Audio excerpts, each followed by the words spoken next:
de Kaba Diawara, le sélectionneur du Sili national de Guinée, était face à la presse pour évoquer ce match, le premier d'une double confrontation contre l'Éthiopie, match comptant pour les éliminatoires de la Coupe d'Afrique des Nations Côte d'Ivoire 2023. Première information, ce sont ces incertitudes sur 3 joueurs guinéens qui sont donc, ont des gènes musculaires.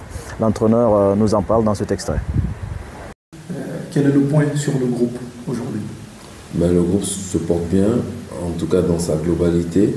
On a un ou deux petits soucis physiques avec déjà Serhou Guirassy. Il y a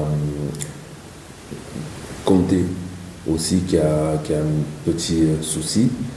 Donc voilà, et puis il y a aussi Morgan qui a pris un coup sur le pied hier. Donc c'est des petits bobos qui arrivent, donc on va gérer ça et puis on va faire surtout le dernier entraînement à l'heure du match à 20h30 sur notre terrain.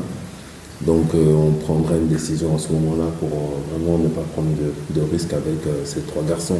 Match donc important, malgré ces incertitudes, l'entraîneur du Sili de Guinée veut remporter les 6 points, la double confrontation contre l'Éthiopie, car la qualification se joue maintenant. Que ce soit la journée 3 ou alors la journée 4, c'est-à-dire les 2 matchs, l'objectif c'est de prendre à chaque fois 3 points.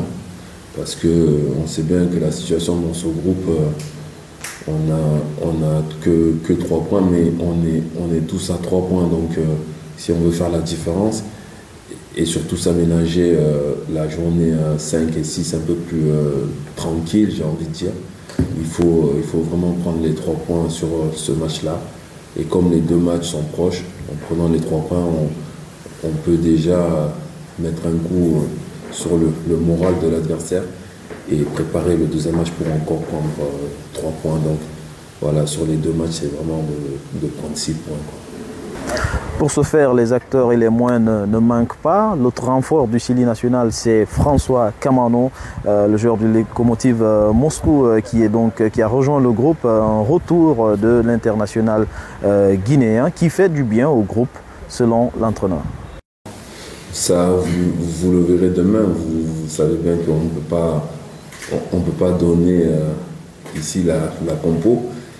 Les joueurs sont presque au courant, il reste 1 ou 2 doutes encore, mais on a encore la dernière semaine pour voir. Mais pour en revenir à François, ça montre bien que la porte n'est fermée pour personne. Quand tu es guinéen, que tu joues, que tu es performant, voilà, nous on regarde, on est très attentif aux performances de chacun.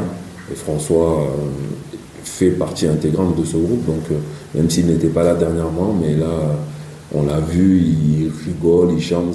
C'est comme s'il n'était jamais parti. Donc, ça se passe vraiment très bien. On ne parle pas d'intégration parce qu'il est chez lui. Et vraiment, ça se passe très bien.